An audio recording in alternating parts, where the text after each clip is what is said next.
সুপ্রিয় দর্শক, এই মুহূর্তের সবথেকে বড় খবর, এই আসন্ন লোকসভা নির্বাচনের আগে বিপদে পড়লেন উত্তরবঙ্গের উন্নয়নমন্ত্রী উদয়ন গুহ। এই উদয়ন গুহর বিরুদ্ধে এবার বিস্ফোরক অভিযোগ নির্বাচন কমিশনের। তাহলে কি ভোটের আগে নির্বাচন কমিশন উদয়ন গুহকে গৃহবন্দী করতে চলেছে? এই সংক্রান্ত একটি বিশাল আপডেট আমাদের হাতে এসেছে, আপনাদেরকে জানাবো। তো চলুন আজকের এই প্রতিবেদনটি দেরি না করে শুরু করা যাক। মাত্র 48 ঘন্টার অপেক্ষা, দেশ জুড়ে শুরু হতে চলেছে লোকসভা নির্বাচন। আপনারা জানেন যে আগামী 19শে এপ্রিল প্রথম দফায় রাজ্যের 3টি আসন কুচবিহার, আলিপুরদুয়ার এবং জলপাইগুড়িতে ভোট গ্রহণ শুরু হয়ে যাবে। আর 48 ঘন্টা পরে আজই প্রচার শেষ, আজই কিন্তু প্রচার শেষ হয়ে যাবে। এরপরে আর কোনো নেতামন্ত্রী প্রচার করতে পারবে না। আর সেই আবহে দাঁড়িয়ে উত্তরবঙ্গের উন্নয়ন মন্ত্রী উদয়ন গুহর বিরুদ্ধে কমিশনকে চিঠি দিলেন কুচবিহারের বিজেপি প্রার্থী নীতিশ প্রামাণিক। আর তাতেই কড়া স্টেপ নির্বাচন কমিশনের। কী স্টেপ নেবে নির্বাচন কমিশন সেটা আমরা জানব। তো আপনারা জানেন যে পশ্চিমবাংলার ভোটে প্রত্যেকবারই কিন্তু অশান্তি হয়, এবং দুটো একটা খুন, মার্ডার, এগুলো কিন্তু হয়তো মানুষের হজম হয়ে গিয়েছে। তো এবার কিন্তু নির্বাচন কমিশন চেষ্টা করছে যে এবারের ভোটে যাতে কোনো রকমের অশান্তি না হয়। আর তাই জন্য কিন্তু আগেই যারা প্রত্যেকবার ভোটে অশান্তি করে এই সমস্ত নেতাকর্মীদের, কাদের নেতাকর্মী সেটা আপনারা কমেন্ট বক্সে কমেন্ট করে জানাবেন। অনেককেই কিন্তু জেলে ভরেছে কেন্দ্রীয় তদন্তকারী সংস্থারা।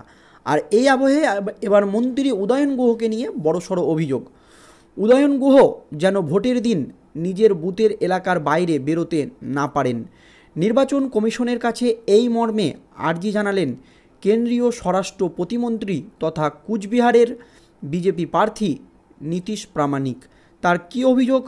কমিশনকে দেওয়া চিঠিতে নীতিশ প্রামাণিক লিখেছেন, উদয়ন গুহ গুন্ডামির মূল পাণ্ডা। তিনি বলেছেন যে যত ভোটে এই কুচবিহার এলাকায় বা উত্তরবঙ্গে যত রকমের গুন্ডামি হয় সব এই মন্ত্রী উদয়ন গুহর নেতৃত্বেই হয়। তাই তাকে নির্বাচনের দিন যাতে গৃহবন্দী রাখা হয়। তবে নির্বাচনী আদর্শ আচরণবিধি চালু হয়ে যাওয়ার পরেও আমার র্যালিতে দুবার আক্রমণ করেছেন উদয়ন গুহ, বলেন মন্ত্রী নীতিশ প্রামাণিক, এবং তিনি নির্বাচনী বিধি ভঙ্গ করেছেন। 2021 সালের বিধানসভা ভোটের পর অশান্তির প্রসঙ্গ এবং উদাহরণ হিসাবে তুলে ধরেছেন কেন্দ্রীয় স্বরাষ্ট্রমন্ত্রী নীতিশ প্রামাণিক। তিনি জানান, ভোট পরবর্তী হিংসা নিয়ে জাতীয় মানবাধিকার কমিশনের রিপোর্টে উদয়নের নামের উল্লেখ ছিল। এবং নীতিশ প্রামাণিক যে কেন্দ্রীয় মন্ত্রী, তিনি আরও জানান যে ভোট পরবর্তী হিংসা রাজ্যে ঘটেছিল। আপনারা জানেন যে বহু বিজেপি নেতাকর্মীদেরকে বিধানসভা ভোটের পর কিন্তু ঘরবাড়ি ছেড়ে অন্য জায়গায় পালাতে হয়েছিল, এত তাদের ওপরে অত্যাচার হয়েছিল।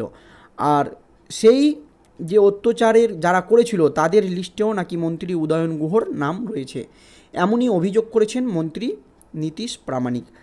আর এমনই চিঠিতে নীতিশ উদয়ন গুহ সম্পর্কে লিখেছেন, এবং উনি তৃণমূলের দুষ্কৃতীদের মধ্যে ঘৃণা ভাষণের জন্য বিখ্যাত। এবং তিনি বলেন যে তিনি ঘৃণ ভাষণ নির্বাচনের আগে দিয়ে থাকে এবং মানুষকে ভয় দেখায়। এই অভিযোগও কিন্তু তার বিরুদ্ধে করেছে নীতিশ প্রামাণিক। নীতিশ প্রামাণিকের আরও অভিযোগ, উদয়ন বিধানসভা এলাকায় দিনহাটায় ভোটের সময় তার গতিবিধি নিয়ন্ত্রণ না করলে সুষ্ঠু ও শান্তিপূর্ণভাবে ভোট সম্ভব নয়। তৃণমূলের এই উন্নয়ন মন্ত্রীকে যদি গৃহবন্দী না করা হয় তাহলে কিন্তু দিনহাটায় শান্তিপূর্ণ ভোট সম্ভব নয়, একথা জানিয়েছেন মন্ত্রী নীতিশ প্রামাণিক। তাই আগামী 19শে মে কুচবিহার লোকসভা ভোটের দিন, আর 48 ঘন্টা বাকি মাত্র। আর উদয়নের গতিবিধি বেঁধে দেওয়া হোক তার বুথের মধ্যেই, এবং তার আবেদন যে তার বুথের বাইরে যাতে উদয়ন গুহ বেরোতে না পারেন। অন্যদিকে তবে এই মর্মে আবেদন করা হয়েছে উদয়ন গুহর নামে, এবং তার বিরুদ্ধে যে অভিযোগের তথ্য প্রমাণ সেগুলো কিন্তু বিজেপির যে কেন্দ্রীয় মন্ত্রী নীতিশ প্রামাণিক সে কিন্তু নির্বাচন কমিশনের কাছে তুলে ধরেছে। তো এই ঘটনার প্রেক্ষিতে এখন নির্বাচন কমিশন কি স্টেপ নেবে সেটাই আমাদের দেখার বাকি। স্টেপ তো কিছু একটা নেবেই, যেহেতু অভিযোগ তার বিরুদ্ধে উঠেছে। তো জানবো আমরা পরবর্তী আপডেটে। তো আপনারা যদি এই চ্যানেলে নতুন হয়ে থাকেন তো অবশ্যই আমাদের চ্যানেলের ভিডিওগুলো যদি ভালো লাগে তো সাবস্ক্রাইব করবেন এবং একটি লাইক দিবেন। এছাড়াও অন্যদিকে উদয়ন গুহ দাবি করেছেন ভোট ঘোষণার পর থেকে তাকেই একাধিকবার আক্রান্ত হতে হয়েছে। এটা কিন্তু তৃণমূল যে মন্ত্রী তার দাবি, তার উপরেও হামলা হয়েছে। তবে উদয়নের মন্তব্যে গুরুত্ব দিতে নারাজ বিজেপি। তিনি বলছে তিনি যে অভিযোগগুলো করেছেন সেগুলো সম্পূর্ণ মিথ্যা, তার অভিযোগের কোনো ভিত্তি নেই। এখন উদয়ন গুহর বিরুদ্ধে নির্বাচন কমিশন কী ব্যবস্থা নেয় সেটাই দেখার। ধন্যবাদ, ভালো থাকবেন।